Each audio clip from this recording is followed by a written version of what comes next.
जे बनते मंगलबोधी की जे गेल्या अनेक वर्षापासून गुजरात राज्यामध्ये धम्माचं काम प्रसाराचं काम करतात आणि मागील एका वर्षापासून मावसाळ्याच्या धम्म परिषदेला बनती जे आले आणि तेव्हापासून त्या मावसाळ्याच्या धम्म परिषदेमध्ये आले तेव्हापासून मावसाळा परिसरामध्ये आणि संपूर्ण महाराष्ट्रामध्ये ते धम्माचं काम करत आहेत।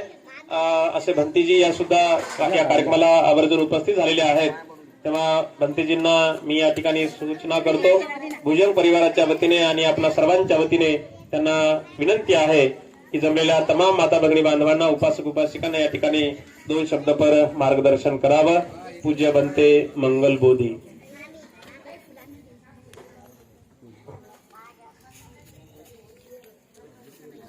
नमामि बुद्धं गुणसागरं तं सत्ता सदा होन्तु सुखी अवीरा कायो जिगुच्छो सकलो दुगंधो गच्छन्ति सबे मरणं महस्य। विश्व वंदनीय भगवान तथागत सम्यक संबुद्ध को तीवार अभिवादन।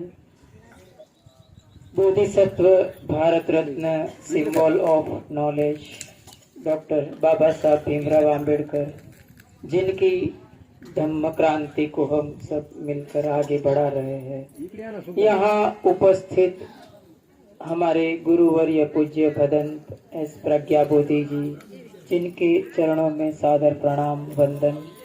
यहाँ उपस्थित हमारे भिक्षु संघ और श्रद्धावान उपासक एवं उपासिकाएं। अगर कोई किसी के सामने बंदूक ताकता है और अगर बंदूक भरी होती है तो सिर्फ एक ही आदमी को डर लगता है, और अगर बंदूक खाली होती है तो 2 आदमी डरते हैं। अगर भरी है तो सामने वाला डरेगा, लेकिन अगर खाली है तो सामने वाला तो डरेगा ही, लेकिन जिसके पास बंदूक है वो भी डरेगा। आज कुछ ऐसी ही फीलिंग मैं महसूस कर रहा हूँ, क्योंकि lack of preparation is cause of depression. मुझे शाम को ही हमारे पूज्य भदंत ने बताया कि सुबह जाना है एक कार्यक्रम में, तो मैंने कुछ भी तैयारी नहीं की। तो आज मेरी भी हालत कुछ खाली बंदूक जैसी है, तो मुझे पता नहीं है कि मैं क्या बोलूं। फिर भी कुछ भी बोलूंगा आपको उसे दरगुजर करना पड़ेगा। जो भी बोलूंगा कुछ सच्चा हो सकता है, झूठा हो सकता है, अच्छा हो सकता है, बुरा हो सकता है। आपको पॉजिटिव लेना पड़ेगा। पॉजिटिविटी किसको कहते हैं हम सब अच्छी तरह से जानते हैं। अभी जब भी हम आज सुबह आया तो किसी ने लड्डू दिया था। छोटी छोटी चीजें हमें बहुत कुछ बता देती हैं, त्रिपिटक की गहन बातें बता देती हैं। लड्डू दिया था, वो लड्डू था मेथी का। मेथी का लड्डू मेरे ख्याल से सबने खाया होगा। उसकी क्या विशिष्टता है? मेथी का लड्डू कड़वा भी होता है और मीठा भी होता है, और उसकी जो कड़वाहट है उसी के कारण उसकी गुणवत्ता तय होती है, और उसी जो कड़वाहट है वही उसकी मिठास का कारण है। बस ऐसा ही कुछ संसार में होता है जिसको हम पॉजिटिव तौर पर ले सकते हैं, कि वो जो जैसे मेथी का लड्डू था। तो आज इस अवसर पर कुछ बातें बताऊंगा, तो इसे आप ध्यान से सुनने की कोशिश करिए। अभी हमने जब भोजन कर रहे थे तो छोटी छोटी बातें हैं हमें धम्म देशना देने के लिए प्रेरित करती है। आज भी मुझे वो धम्म देशना देने के लिए हम जो आहार ले रहे थे उसने मुझे प्रेरित कर दिया। क्यों? क्योंकि आहार लेते लेते मेरा थोड़ा सा दांत के अंदर मेरा सा थोड़ा जीभ आ गया, तो मुझे अंदर थोड़ा जख्म हो गया। तो मुझे इसी के अनुसंधान में मैं धम्म देशना के लिए प्रेरित हुआ हूँ। भगवान बुद्ध का जो धम्म है, उसकी धम्मवाणी है, बड़ी ही विशिष्ट है, बड़ी ही आश्चर्य पैदा करने वाली है। आप भगवान बुद्ध के धम्म के कोई एक सेंटेंस छोड़ दीजिए, मैं सिर्फ एक शब्द की बात कर रहा हूँ। कोई भी एक शब्द पकड़ लीजिए, एक शब्द को पकड़ेंगे आपके सामने पूरा त्रिपिटक का रहस्य खुल जाएगा। कोई भी एक शब्द पकड़ लीजिए, चाहे वो आर्य अष्टांगिक मार्ग का सम्मा वायाम हो, सम्मा सती हो, सम्मा संकल्प हो, चाहे वो 10 पारमिता का कोई भी शब्द हो, निष्क्रमण हो, शील हो, दान हो, कोई भी हो, या तो 7 बोधि के अंग में धम्म विचय हो, त्रिपिटक में से कोई भी एक शब्द पकड़ लीजिए, उसमें से पूरा त्रिपिटक का रहस्य आपको खुल जाएगा। तो आज इसी तरह से मैं 4 आहार की भगवान बुद्ध ने बात की है। इमानी चत्तारो आहारी भिक्खवे, 4 प्रकार के आहार बताया। कौलिकारो आहारो मन संचेतना, विज्ञान और पस्स, पाली भाषा है, उसे मैं समझाने की कोशिश करता हूँ। पहला कौलिकार आहार। देखिए पाली भाषा का कोई कोई शब्द है ना, बड़ा ही आसान होता है, उसे बस थोड़ा सा मशक्कत करिए, आपके सामने पाली भाषा का जो शब्द है उसका ताला खुल जाएगा। कौलिकारो, हम हिंदी भाषा में कहते हैं कौर कहते हैं ना, कौर, जिसको एक जो कौर खाते हैं, कौलिकारो आहार अर्थात कौर करके जो खाया जाता है, जिसको कहते हैं सामिस आहार। जो हम खाते हैं, अभी हमने खाया जो आहार, बहुत ही प्यार से श्रद्धा से बनाया गया जो आहार था, तो हमने खाया, उसको कहते हैं कवलिकारो आहारो। आहार किसको कहते हैं? आहार का अर्थ होता है जो हमारा पोषण करता है, जो हमारी पुष्टि करता है। किसकी पुष्टि करता है? हमारे जीवन की, हमारा सर्वाइवल की, हमें आगे बढ़ने के लिए प्रेरित करता है, उसे कहते हैं आहार। तो पहला आहार है कवलिकारो आहार। हम कौर करके जो खाते हैं उसे कहते हैं कवलिकारो आहार। हम सभी का जीवन इसी के ऊपर चल रहा है। हम 1 दिन नहीं खाएंगे, 2 दिन नहीं खाएंगे, 3 दिन नहीं खाएंगे, 4 दिन, आखिर में मृत्यु होना निश्चित है। हाँ, तृष्णा अगर आ गई तो हमें हमारा हेल्थ खराब हो सकता है। एक जगह मुझे याद आया, हमारे उधर एक जगह लग्न समारंभ में बड़ा सा लग्न का कार्यक्रम था। उसमें सब हमारे गुरुजी कहते हैं ना, जहाँ खाना और गाना होता है, पूरा बहुत लोगों को इंटरेस्ट आ जाता है। वहाँ बहुत बड़ा भोजन का कार्यक्रम था, भंडारा था, और लोग इकट्ठा हो रहे थे। तो एक बुजुर्ग ने खाना खाना शुरू किया, 1 लड्डू, 2 लड्डू, 3 लड्डू, चल बहुत सारा खाना खा लिया उसने। और हुआ यह कि वो गिर गया, आधा अर्ध बेहोश होकर गिर गया। उसको सब लोग इकट्ठा हो गए और उसको हवा डालने लगे। क्या हो गया, सबको किसी ने बताया कि उसने कुछ ज्यादा ही खा लिया है।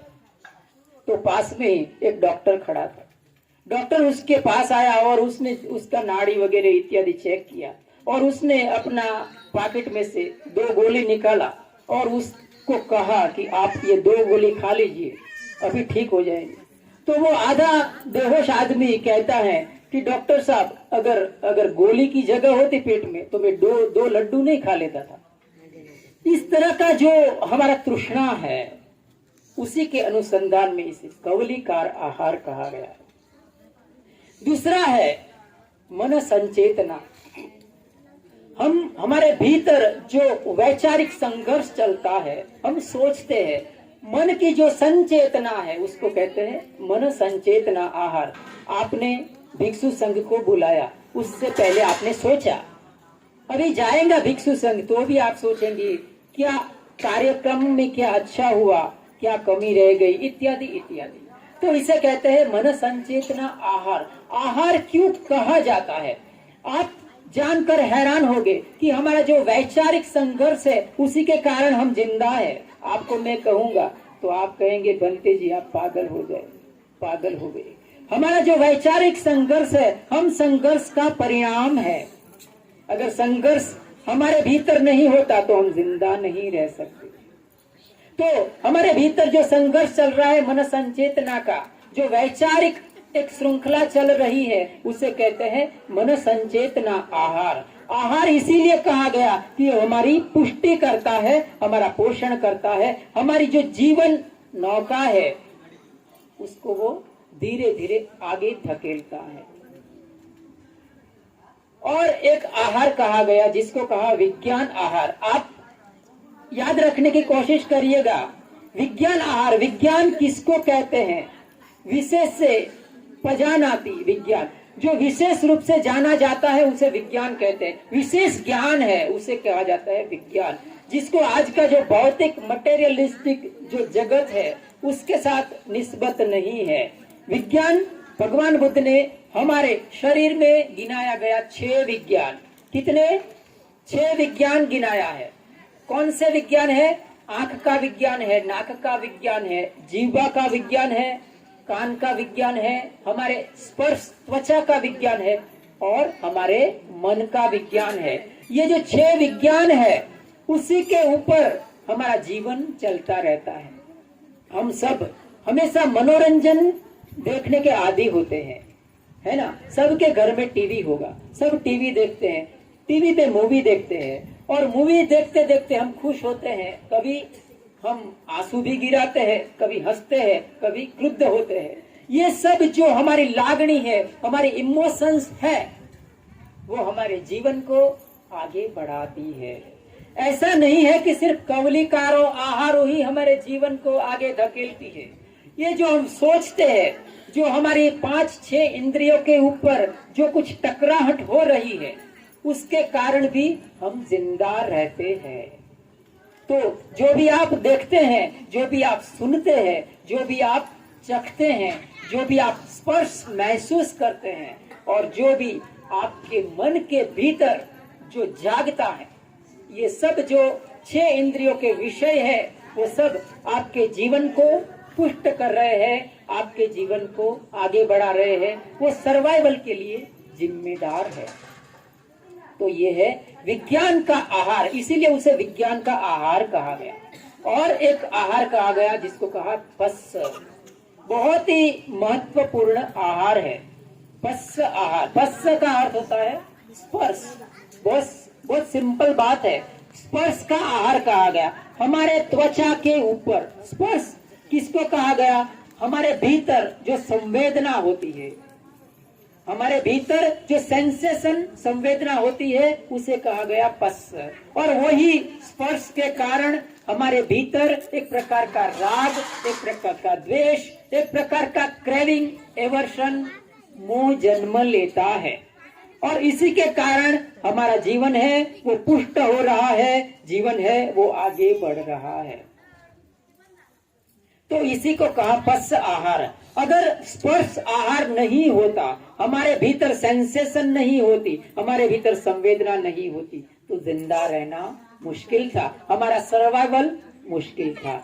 तो ये 4 प्रकार का जो आहार है, जो हमारे जीवन को धीरे धीरे धीरे धीरे आगे बढ़ा रहा है, हमारे सर्वाइवल को वो धीरे धीरे आगे बढ़ा रहे हैं। तो भगवान बुद्ध ने ये 4 प्रकार का आहार गिनाया है। और ये 4 प्रकार का आहार हम सतत सतत सतत, चाहे जागृत अवस्था में, चाहे निद्रा अवस्था में, चाहे तंद्रा अवस्था में, हर अवस्था में ये 4 प्रकार के आहार हम ग्रहण कर रहे हैं।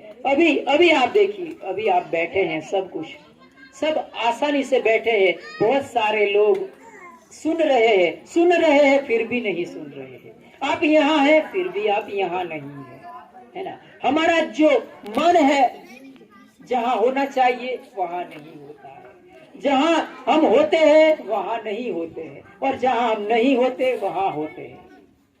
बहनें होगी तो उसका मन किचन में होगा, भाई हो गए तो उसका मन दुकान में होगा, उसका मन ऑफिस में होगा। ये हमारा सबके मन की विचित्रता है, ये हमारे सबके मन की विशिष्टता है। तो इसी को भगवान बुद्ध ने आहार कहा है, जो हमारे पुष्टि करता है, हमारे पोषण करता है। हम पोषण कैसा लेते हैं? हम जो पोषण ले रहे हैं वो सामिष है कि निरामिष है? सामिष का अर्थ होता है जिसे दुनियादारी के साथ संबंध है, जिसे पॉलिटिक्स के साथ संबंध है, जिसे दुनियादारी के साथ संबंध है उसे सामिष कहते हैं। निरामिष है जिसे धम्म के साथ संबंध है। तो इस प्रकार के हम 4 आहार को मद्देनजर रख के हमारा जीवन को हम व्यतीत करें। कब कौन सा आहार हमारे मन को हम दे रहे हैं, हम कौन सा आहार ग्रहण कर रहे हैं, उसके प्रति हम जागरूक हुए, उसके प्रति हम थोड़े से माइंडफुल हुए और हमारे जीवन है वो हमारे लिए, हमारे परिवार के लिए, हमारे समाज के लिए एक मिसाल बने। तो आज के इस अवसर पर, इस पावन अवसर पर मैं इतना कह के मेरी धम्म देशना का मैं समापन करता हूँ। आप सब ने बहुत ही गंभीरता से और शांति से मेरी बात सुनने की एवं समझने की कोशिश की। आप सबका बहुत बहुत धन्यवाद। इसी के साथ मैं अपनी धम्मवाणी का समापन करता हूँ। बोलिए साधु साधु साधु।